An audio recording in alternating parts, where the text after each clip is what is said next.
Hello dear students, today I am going to tell you about noun or noun phrase in a position. ये किसमें आता है ये topic आता है आपके सिंथेसिस ऑफ सेंटेंसेस में। और सिंथेसिस ऑफ सेंटेंसेस में हम तीन प्रकार के सेंटेंस सीखते हैं। सिंपल सेंटेंस, कॉम्प्लेक्स सेंटेंस और कंपाउंड सेंटेंस। ठीक है, तो मैंने आपको अभी सिंपल सेंटेंस बताना स्टार्ट किया है और सिंपल सेंटेंस के 2 या 3 मेथड मैं आपको बता चुका हूँ। एक मेथड आपका ये भी है नाउन और noun phrase in a position. पहले इस पूरे सेंटेंस का मतलब समझ लेते हैं। नाउन मतलब कोई भी व्यक्ति का, पर्सन का नेम। नाउन फ्रेज का मतलब होता है नाउन से मिलकर बना हुआ फ्रेज। नाउन से मिलकर बना हुआ फ्रेज, जैसे कि टीचर। टीचर क्या है?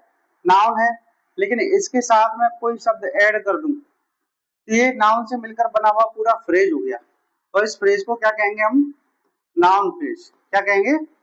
Noun phrase. ठीक है, जैसे मैं कहूँ गर्ल। गर्ल क्या है? नाउन है। अब गर्ल से आगे मैं कोई शब्द ऐड कर दूं, the most beautiful, the most beautiful girl. अब ये जो पूरा फ्रेज बना है ना, इसमें मेन शब्द कौन सा आपका? गर्ल है। तो गर्ल से मिला हुआ यानी नाउन से मिलकर बना हुआ फ्रेज आपका क्या कहलाता है? Noun phrase. ठीक है भैया, तो ये चीज आपको ध्यान रखनी है कि नाउन तो आप जानती हैं, टीचर है, डॉक्टर है, गर्ल है, स्टूडेंट है, फार्मर है, ये सब नाउन है। और नाउन के साथ कोई एडिशनल इंफॉर्मेशन दी होगी, उसके साथ और कोई वर्ड जुड़ा होगा, तो वो पूरा जो फ्रेज कहलाएगा वो क्या कहलाएगा? नाउन फ्रेज कहलाएगा। ठीक है। अच्छा, अपोजिशन का मतलब क्या होता है? अपोजिशन का मतलब होता है side by side.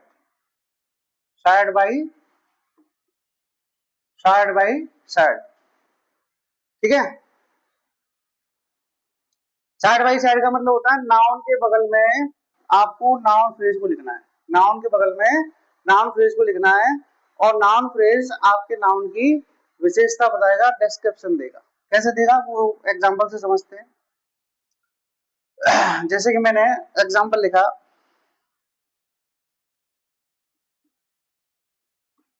Ravan was the king of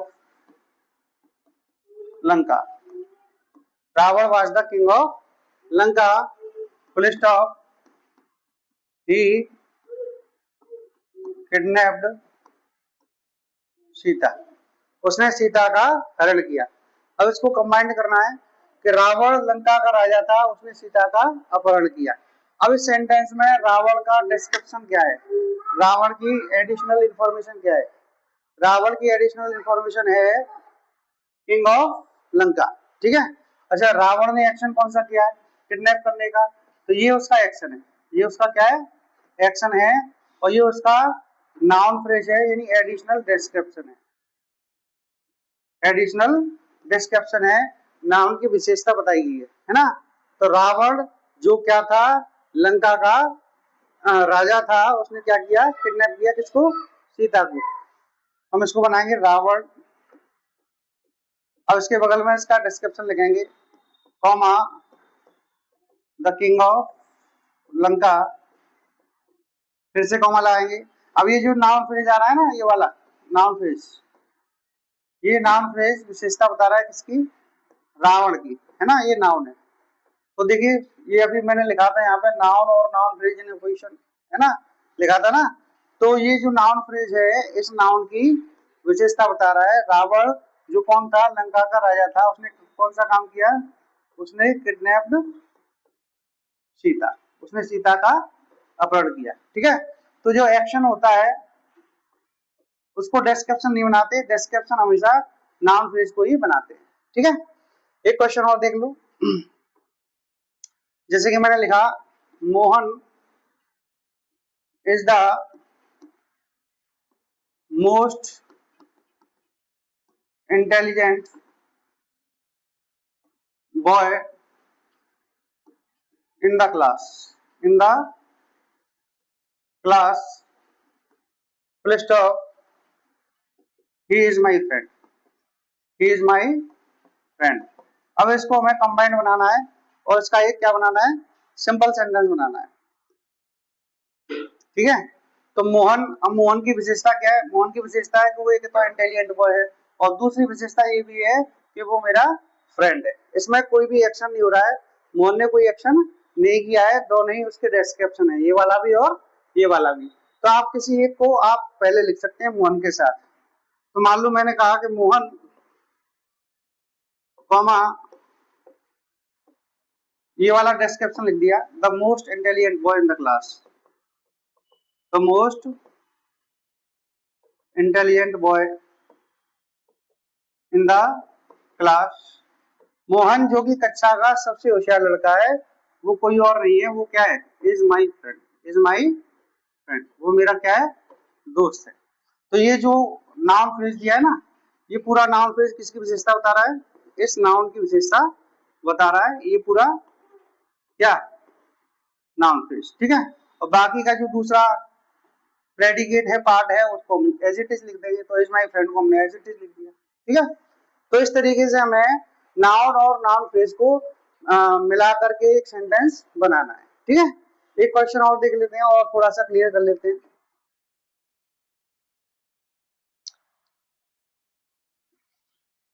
जैसे मैंने लिखा, Akbar was a great king, Akbar was a great king, he fought many battles, he fought many battles. Hindi बना के देखो इसकी क्या बनेगी? अकबर एक महान राजा था, उसने कई युद्ध लड़े, कई युद्ध लड़े। तो अकबर का ये क्या है? डिस्क्रिप्शन है, और ये उसका एक्शन है, ये उसका एक्शन है। तो कॉमा में जो लिखते हैं वो डिस्क्रिप्शन लिखते हैं, एक्शन नहीं लिखते, ठीक है। तो इसको बनाएंगे तो कैसे बनाएंगे? Akbar comma a great king, a great king, ये डिस्क्रिप्शन नाउन फ्रेज है, और ये किसकी विशेषता बता रहा है? इसकी एडिशनल इंफॉर्मेशन है इस नाउन की, ठीक है। तो Akbar comma great king comma फिर से लगाना है, फिर बाकी का एज इट इज लिख देना है। फॉट, ये तो अब लिखा नहीं जाएगा क्योंकि ई के स्थान पर तुमने क्या लिख दिया? अकबर लिख दिया, तो ही नहीं लिखेंगे। Fought many battles. I hope आपको क्लियर हो गया होगा, ठीक है।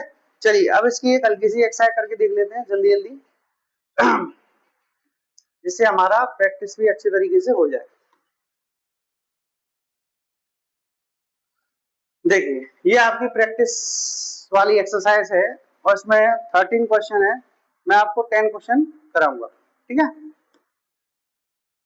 और ये एक्सरसाइज किसकी है?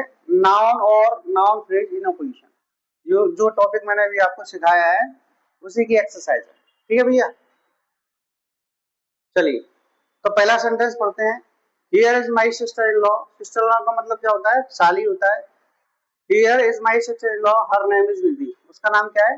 निधि है। तो आप इसको कंबाइन करेंगे तो कैसे बोलेंगे? Here is Nidhi, here is Nidhi. अब निधि की विशेषता क्या है? कि वो मेरी सिस्टर इन लॉ है, माई sister in law, my sister in law, clear. चलिए दूसरा पढ़ते हैं। Rana Pratap was a brave warrior, he was the king of Mewar. अब यहाँ पे राणा प्रताप का कोई एक्शन नहीं है, ये भी उसकी विशेषता है, वॉरियर होना, और ये भी उसकी विशेषता है। तो आप कोई सी भी डिस्क्रिप्शन को आप राणा प्रताप के साथ लिख सकते हैं। आप लिखेंगे राणा प्रताप कॉमा, ये वाली डिस्क्रिप्शन भी लिख सकते हैं, ये वाला भी डिस्क्रिप्शन लिख सकते हैं। The king of, the king of Mewar, the king of Mewar comma, अब ये बाकी का जो सेंटेंस है ना ये वाला, ये आप एज इट इज यहाँ पर पेस्ट कर देंगे। Was a brave warrior, clear. चलिए थर्ड वाला क्वेश्चन देखते हैं। बाबर ने डिफीट किया, हराया किसको? लोधी को। बाबर कौन था? एक तुर्क था, और लोधी था एम्परर किसका? Emperor of India. ध्यान से समझना, ये 3 सेंटेंस आ गए इसमें। बाबर, बाबर की विशेषता क्या है? कि वो तुर्क था। बाबर की विशेषता क्या है? कि वो एक तुर्की था। तो आप लिखेंगे बाबर, और बाबर के आगे कॉमा लगा के लिखेंगे अतुर्क, अतुर्क।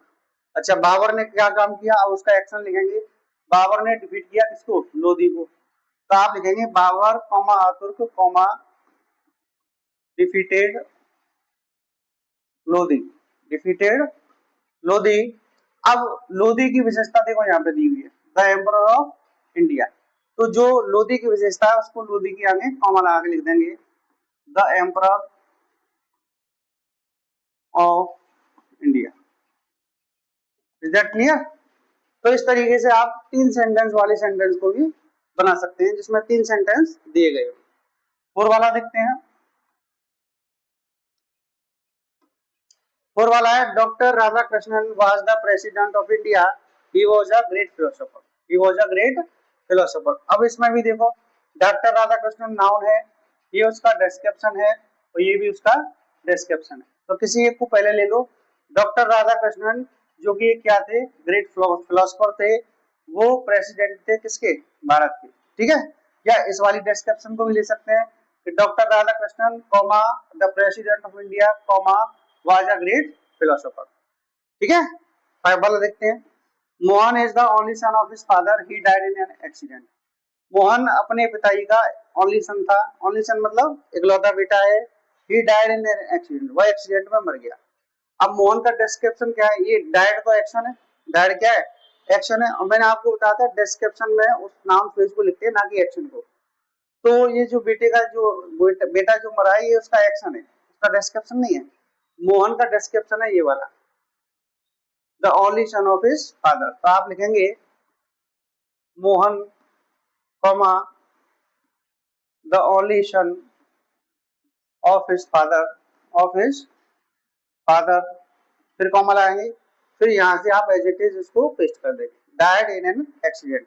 मोहन जो अपने पिताजी का इकलौता बेटा है वो मर गया किसमें, एक्सीडेंट में। ठीक है, सिक्स वाला क्वेश्चन देखते हैं। नालंदा, नालंदा एक यूनिवर्सिटी का नाम है। Nalanda was once the biggest centre of learning.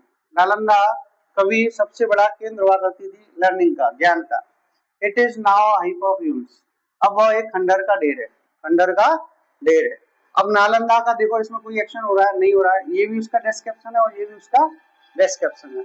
तो इसको आप कॉमा लगा के इस डिस्क्रिप्शन को लिख सकते हैं कि Nalanda comma once the biggest centre of learning, फिर कॉमा, फिर इट को हटा देंगे, is now a heap of ruins. Clear?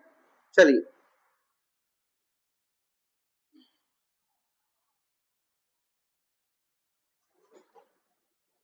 Seven वाला क्वेश्चन देखते हैं।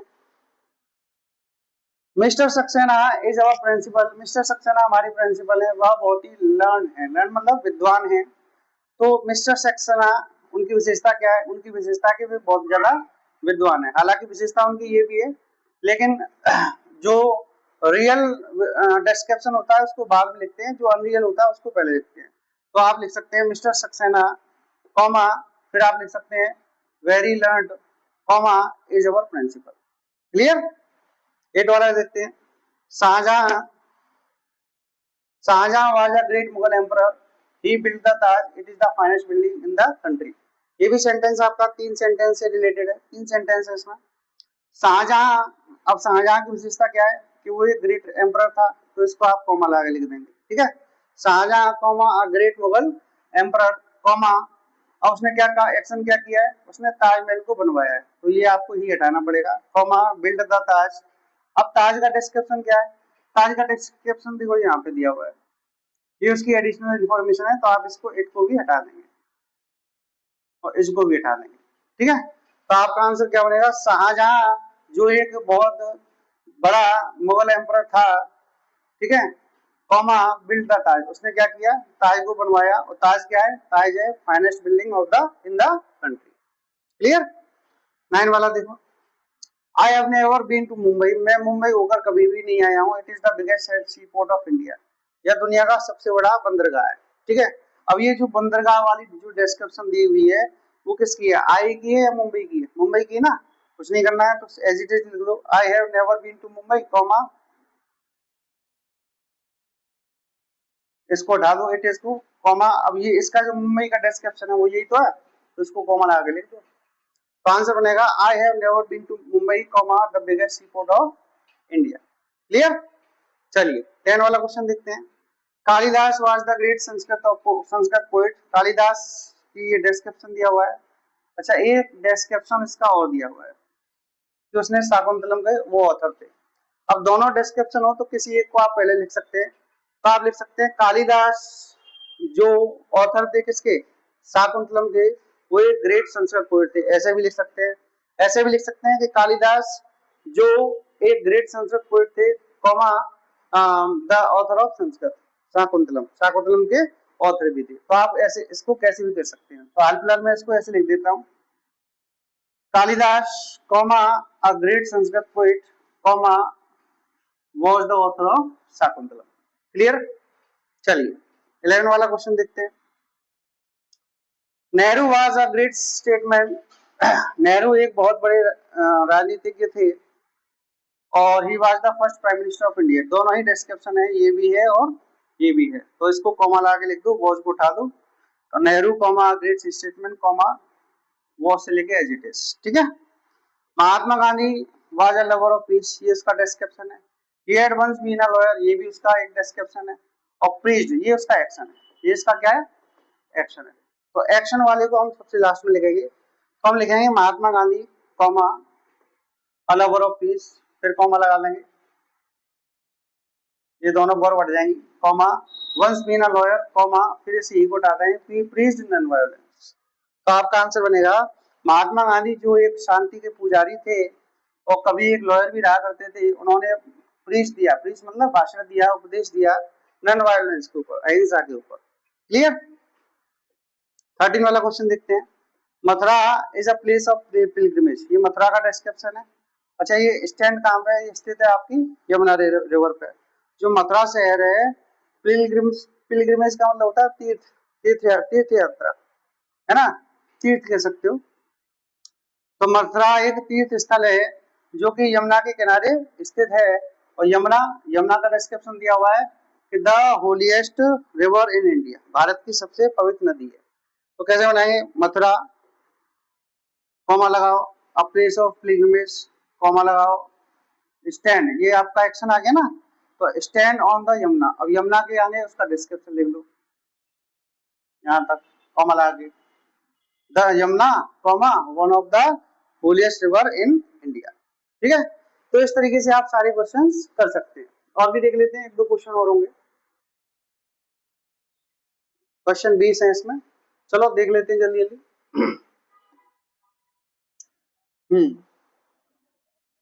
13 हो गए ना। 14 वाला देखते हैं। Air is the first necessary of life.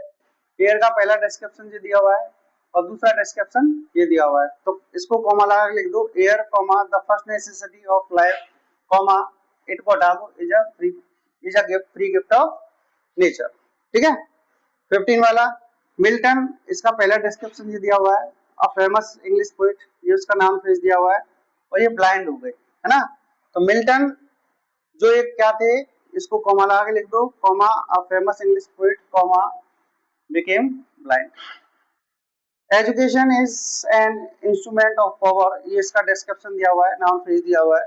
It has been the guiding factor of civilisation.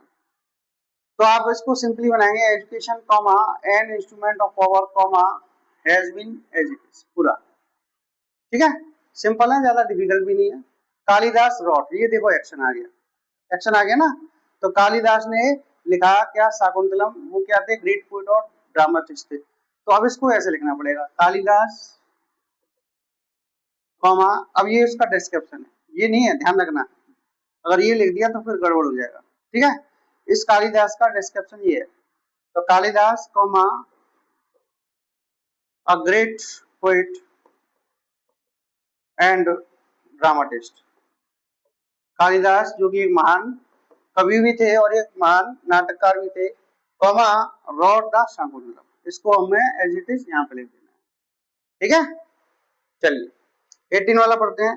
This place was once a prosperous colony, यह प्लेस कभी एक संपन्न कॉलोनी हुआ करता था, अब यह एक ruins का ढेर है, खंडर का ढेर है। अभी आया था ऐसा क्वेश्चन, तो आप लिख सकते हैं this place comma once a prosperous colony, comma, is a heap of ruins.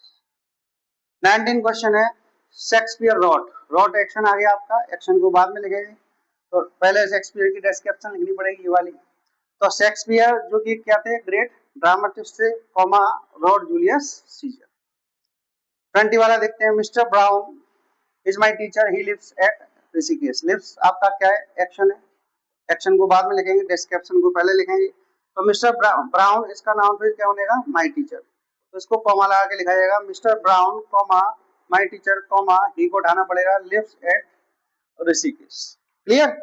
तो ये मैंने आपको 20 क्वेश्चंस विद एक्सरसाइज करा दिए और समझा भी दिया। अगर एक्शन आए तो उसको बाद में लिखा जाता है, डिस्क्रिप्शन आए या नाउन फ्रेज आए तो उसको नाउन के साथ लिखा जाता है। आई होप आपको वीडियो समझ में आई होगी, और अगर आपको वीडियो अच्छी लगी तो चैनल को सब्सक्राइब करें और वीडियो को लाइक करें। जय हिंद, जय भारत।